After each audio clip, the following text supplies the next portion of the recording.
బ్రహ్మాండం ఇది బాబు. ఓకే, ఎక్కడ మీది? నాది ఖమ్మం, మార్కాపురం ఖమ్మం. మరి ఓటేస్తావా ఈసారి జగనన్నకి? వేసేది కూడా ఆయనకే. ఓకే, మరి ఎలా ఏమేమి సంక్షేమ పథకాలు అందాయి మీ ఇంటికి? నాకు ఇండ్లు ఇచ్చారు, పింఛన్ వస్తుంది, వైఎస్ఆర్ చేతి వచ్చింది, అన్ని నాకు బాగానే వచ్చినాయి. మరి నేను గెలుస్తా అంటున్నారుగా చంద్రబాబు. గెలుస్తారండి, చెప్పుకుంటే ఇప్పుడు నేను ఒకటే చెప్తున్నాను కదా, వాస్తవంగా ఈ ప్రభుత్వం ఓడిపోయిందంటే ప్రజాస్వామ్యానికి విలువలేదు. ఓకే, ప్రజాస్వామ్యానికి విలువ లేదు. ఇంకా వచ్చేవాడు ఒకటి చేయడు. ఇన్ని చేస్తేనే ఓట్లు వేయలేదంటే ప్రజలు ఇంకా వచ్చేవాడు దోసుకోవడమే. ఇప్పుడు కొన్ని వేల కోట్లు జంపేసుకుంటారు, అవన్నీ పంచి గెలుస్తూ ఉంటారు. రేపు వాళ్ళు సంపాదించుకుంటే పనులు సంక్షేమం ఏం చేయరు కదా. మళ్ళీ ఇప్పుడు ఇన్ని తిరిగి ఇన్ని ఓడరేవులు, ఇన్ని మెడికల్ కాలేజీలు, 30 లక్షల ఇండ్లు, తర్వాత మళ్ళీ ఈ education, English medium education, 18 medical కాలేజీలు. భారత్ స్వాతంత్రం ఇన్ని మెడికల్ కాలేజీలు అలా ఆంధ్రాకు ఎక్కడ మళ్ళీ ఇన్ని పోతే అర్థమైంది. అవి రాబట్టే కదా ప్రజలకు వేయాల్సింది. సంక్షేమం చూసుకుంటుంటారు కదా, సంక్షేమం ప్లస్ అభివృద్ధి. ఇలా నాడు నేడు స్కూళ్ళు, అట్లా హాస్పిటళ్ళు, ఇవన్నీ ఏంటి చిన్న పనుల, ఎన్ని అభివృద్ధి కాదా? అభివృద్ధి కాకినట్టమైనాయి, ఎన్ని అభివృద్ధి కదా. ఇప్పుడు ఇంగ్లీష్ మీడియం స్కూల్ కట్టే అభివృద్ధి, ఈ సచివాలయాలు ఇలా కనీసం గవర్నమెంట్ ఇలా ఈ పైన గవర్నమెంట్ అని గవర్నమెంట్ ప్రైవేట్కి అమ్ముకొని గవర్నమెంట్ ఉద్యోగాలు లేకుండా చేసినాయి. ఈయన సృష్టించి ఇలా సచివాలయ ఉద్యోగాలు ఇచ్చాడు. గ్రూప్ 2 ఉద్యోగం అంటే అర్థమా? ఇంకంతకంటే డెవలప్మెంట్, ఇంకంతకంటే ఉద్యోగం ఎక్కడ విడిస్తే ఎక్కడి నుంచి వస్తాయి ఉద్యోగాలు చెప్పండి? ఇంతకంటే చేసేవాళ్ళు ఉంటారా? ఇంకా ఇది చేయలేదనుకుంటే ప్రజాస్వామ్యకు విలువ లేదు. ఇంకా నేను చెప్తున్నాను, ప్రజల కర్మ కొనుక్కొచ్చుకున్నట్టే అది. ఓకే, మరి పక్క లొకేషన్ చూసుకుంటే మొత్తం ఇవన్నీ నేను చెప్తున్నా కదా. లోకేష్ కానీ, పురంధేశ్వరు కానీ వీళ్ళంతా సానుభూతి కోసమే కానీ వీళ్ళు ప్రజలకు చేసి ఓట్లాడికి హక్కు వీళ్ళకి లేదు. ఇవాళ నేను చెప్తే ఇది చేసేది వాళ్ళు చెప్పండి. టీడీపీ వాళ్ళను జనసేన ఇవ్వండి, కానీ జనసేన ఇది రామోజీరావు పెట్టి దీంతో వచ్చి ప్రచారం చేస్తాడు. కానీ ఇది చిరంజీవి పార్టీ ఎవరు పెట్టించారండి? ఈయన రామరాజు పెట్టించాడు కాపుల ఓట్ల కోసం. అది ఏంటండి? నిజంగా వాళ్ళు చేయాలనుకున్నట్టే పార్టీ పెట్టుకొని పార్టీ పోడి ఎలక్షన్లు ఎప్పుడు ప్రజల సేవ చేసేవాళ్ళు. వాళ్ళు అది కాదు, ఎవడో ఇచ్చింది. ఇది రామోజీరావు పెట్టిన పార్టీ అండి. ఇది చిరంజీవి పార్టీ కానీ పవన్ కళ్యాణ్ పంపించింది ఎవరు? చంద్రబాబు రామోజీరావు పంపించింది. ఇదంతా వాళ్ళు కుట్ర, నేను చేస్తాను, నువ్వు పెట్టు బ్రహ్మాండంగా అని చెప్పి లాస్ట్ టికెట్లు ఇచ్చేటప్పుడు అందరిని పనికి వాళ్ళకి ఇప్పించి చిరంజీవి. ఓకే, మరి మళ్ళీ గెలుస్తారంటారు జగన్ అన్న? అసలు గెలిచకుండా ప్రజాస్వామ్యం విలువ లేదు సార్. ఇంకా ఇక్కడ ఈ గవర్నమెంట్ ఓడిపోయిందో ప్రజాస్వామ్యం విలువ లేదు. ఇంకా ఎవడు చేయడు, దోచుకోవడమే అంతే. మళ్ళీ మా స్థానిక ఎమ్మెల్యే అన్న రాంబాబు గారు ఎలా చేస్తున్నారు? ఆయన బ్రహ్మాండం చేస్తాడు. అప్పుడు ఆయన చేసి ప్రభుత్వమే డైరెక్ట్ చేపిస్తుందండి.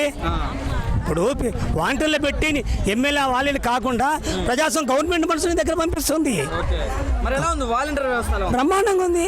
ఇలా ఇళ్ళ కాడికి వచ్చి చేస్తుంటారు. ఏది కావాలన్నా ఒక క్యాస్ట్ సర్టిఫికేట్ కానీ, ఒక ఇన్కమ్ సర్టిఫికేట్ కానీ, ఒక మాల టైటిల్ అన్ని శుభ్రంగా తెచ్చిస్తుంటారు ఇళ్లకు. ఇంకా అంతకంటే ఏం కావాలి? ఇంకా దాని మీద కూడా వ్యతిరేకత చూపెడుతున్నారు ప్రతిపక్ష పార్టీ. ఇప్పుడు సార్ చెయ్యలేనోడు ఎన్నో చెప్తాడు సార్. ఇప్పుడు వీళ్ళు అంటుండే సోమరపోతుడు, మీరు కోర్టు సోమరపోతులే ఈ విధంగా ప్రచారం చేస్తుంటారు. మీరు పనులు చేసి ప్రచారం చేయడంలే.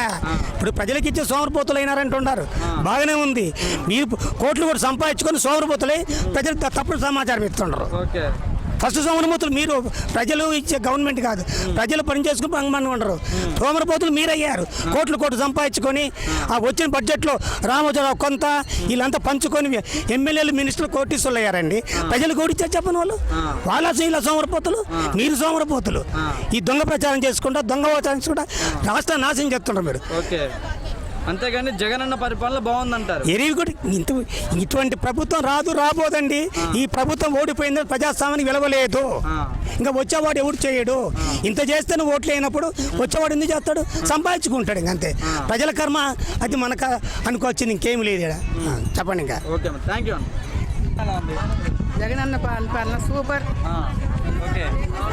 మా జగనన్న లేనిదే మేము లేము.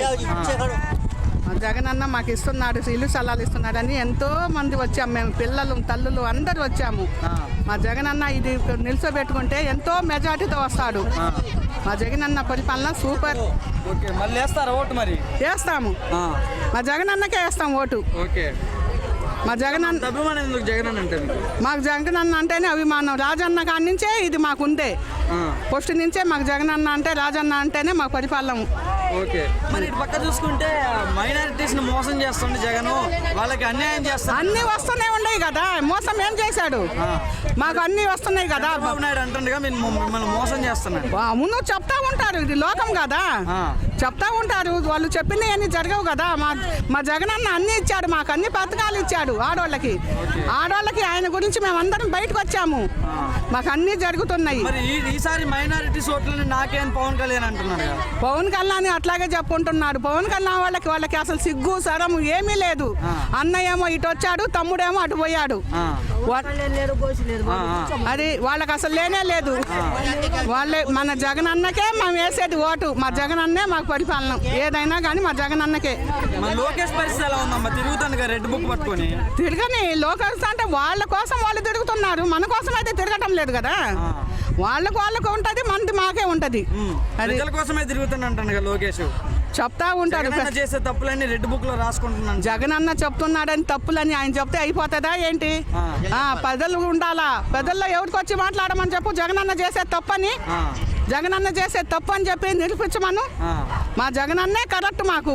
ఓకే, మరి మైనారిటీస్ న్యాయం జరుగుతుంది? న్యాయం మాకు ఆడవాళ్ళకి అందరికీ న్యాయం చేశాడు, న్యాయం చేయకుండా అయితే లేదు. ఓకే, మీది ఎక్కడమ్మా?